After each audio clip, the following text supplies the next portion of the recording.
Estudo Bíblico 9.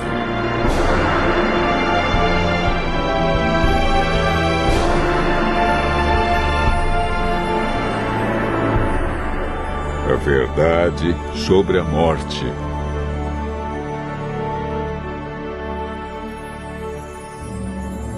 A morte é uma inimiga cruel. E a maioria das pessoas já sentiu a dor e a tristeza que ela traz. O assunto da morte tem sido um mistério que muitos tentam decifrar. Muitos têm especulado sobre o estado dos mortos. Para onde eles vão? Existe consciência na morte? Será a morte o fim ou apenas um estágio? Uma passagem para outras vidas? Hoje, no mundo cristão, há muitos ensinos sobre o estado do homem na morte. Vejamos o que a Bíblia diz.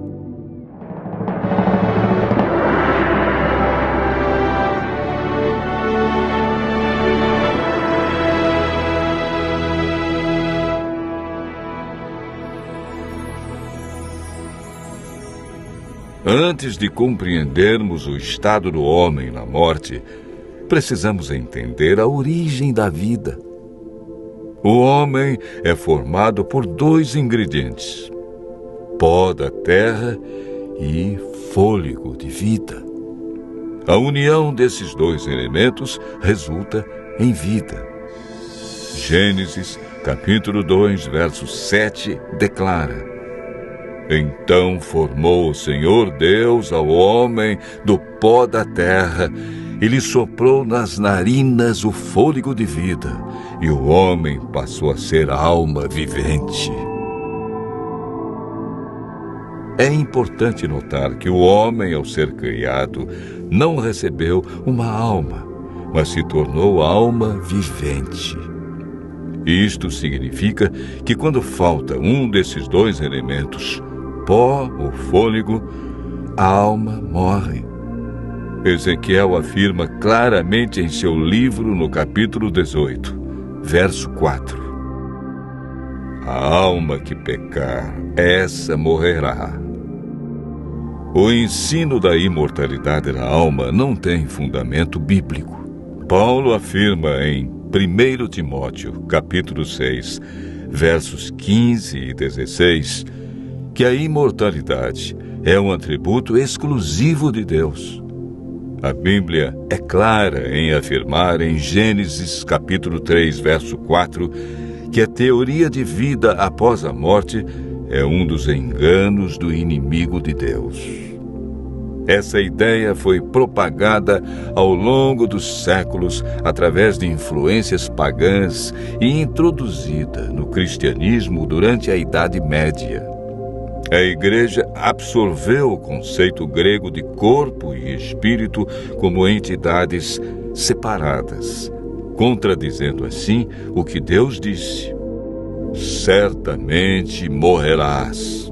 Gênesis capítulo 2, verso 17. Gênesis 3, verso 19 declara: porque tu és pó e ao pó tornarás. Eclesiastes 12, verso 7 diz que por ocasião da morte, o pó volte à terra como era e o espírito volte para Deus que o deu. O espírito que ele deu na criação foi o fôlego de vida. A palavra espírito, que vem do hebraico ruach, ou nechamar, e do grego pneuma, é empregada centenas de vezes na Bíblia. Algumas vezes traduzida por fôlego e outras por espírito, podendo ser usadas alternadamente. Portanto, espírito na Bíblia nunca se refere a uma entidade consciente, desencarnada. Pelo contrário, Davi afirma: os mortos não louvam o Senhor, nem os que descem ao silêncio. Salmo 115, verso 17. O homem, ao ser criado, recebeu imortalidade condicional. Para mantê-la, deveria viver em obediência. Gênesis capítulo 2, versos 16 e 17. E o Senhor Deus lhe deu esta ordem: de toda a árvore do jardim comerás livremente, mas da árvore do conhecimento do bem e do mal não comerás, porque no dia em que dela comeres, certamente morrerás. Deus declarou claramente: morrerás. Foi Satanás, através da serpente, quem declarou: é certo que não morrereis. Essa foi a maior mentira do universo que se mantém até os dias de hoje. Adão e Eva conheciam apenas um mundo cheio de vida, e a morte era um mistério.